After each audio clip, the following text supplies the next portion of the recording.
जय श्री सीताराम। श्रीमद् वाल्मीकि रामायण के अरण्य कांड के द्वितीय सर्ग की कथा कहेंगे। अरण्य कांड के प्रथम सर्ग में है कि श्री राम जब दंडकारण्य में प्रवेश करते हैं तो प्रथम रात्रि वह एक सुंदर से आश्रम में, महर्षियों के आश्रम में वह रात्रि विश्राम करते हैं। फिर दूसरे दिन वह प्रातः काल वहां से उठ करके और लक्ष्मण और सीता को लेकर के वन की ओर चल पड़ते हैं।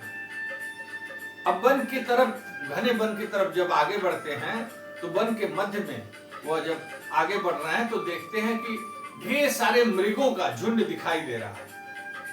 उससे थोड़ा और आगे बढ़ते हैं तो तमाम व्याघ्र और रीछ दिखाई दे रहे हैं। इस प्रकार से चारों तरफ हिंसक जंगली जंतु दिखाई दे रहे हैं, जंगली जीव दिखाई दे रहे हैं। और फिर और आगे बढ़ते हैं तो वन के मध्य भाग में एक जगह तमाम पेड़ उजड़े हुए हैं, पेड़ और पौधे जो भी हैं वो कुचले हुए हैं और वहां वो उजड़े हुए दिखाई दे रहे हैं। इतने में जब वो राम और लक्ष्मण और सीता जब आगे बढ़ रहे हैं तब तक एक बहुत विशालकाय पर्वताकार एक राक्षस, नरभक्षी राक्षस दिखाई देता है।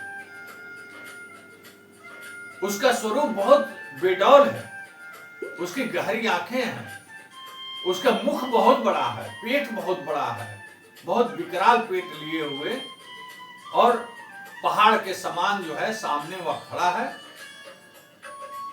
और अपने तन पर उसने व्याघ्र चर्म जो लपेट रखा है उससे खून टपक रहा है और पूरे शरीर से चर्बी, गीली चर्बी जो है उसके शरीर पर मली हुई है, गीली चर्बी उस पे दिखाई दे रही है उसके पूरे शरीर पर।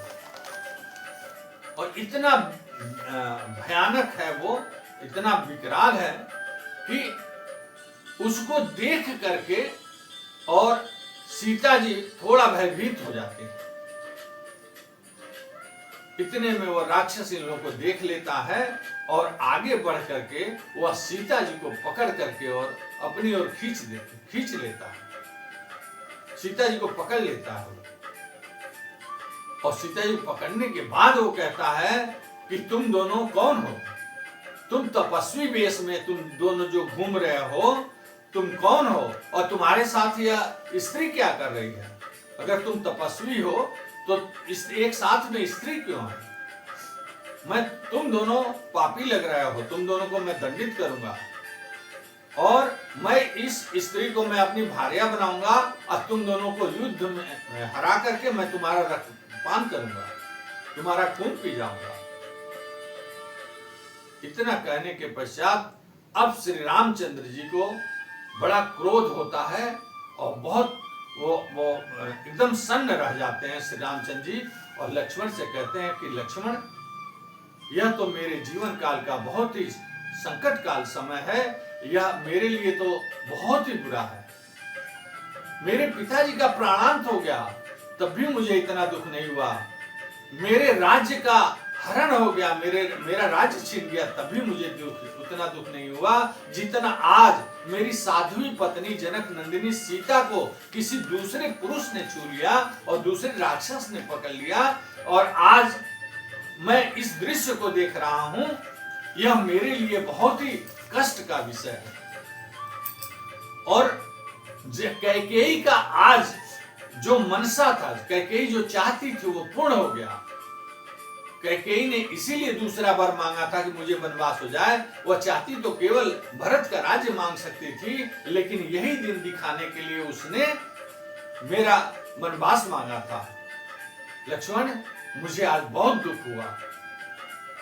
तब लक्ष्मण जी कहते हैं कि भैया आप जरा भी आप उसमें ना आइए, क्रोध और सन्न ना होइए।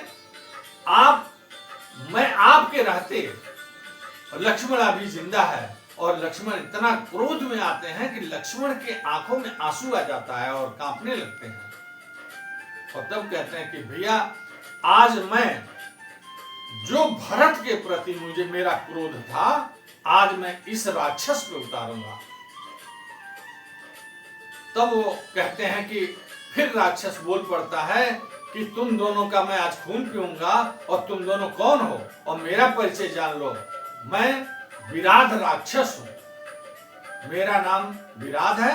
मैं ऋषि मुनियों का रक्त पीता हूं, उनका मांस खाता हूं और इस दुर्गम वन में मैं विचरण करता हूं। इतना कहने के बजाय लक्ष्मण जी कहते हैं कि भैया जो भरत के प्रति मुझे क्रोध था, उस क्रोध को मैं इसी विराध राक्षस पे उतारूंगा और इसको मैं मार डालूंगा। अब वो लक्ष्मण अपने धनुष बाण को अपने कंधे से उतार लेते हैं और श्री राम भी सजग हो जाते हैं और लक्ष्मण भी सजग हो जाते हैं। यही दूसरा सर्ग समाप्त होता है। अगली कथा हम तीसरे सर्ग में कहेंगे।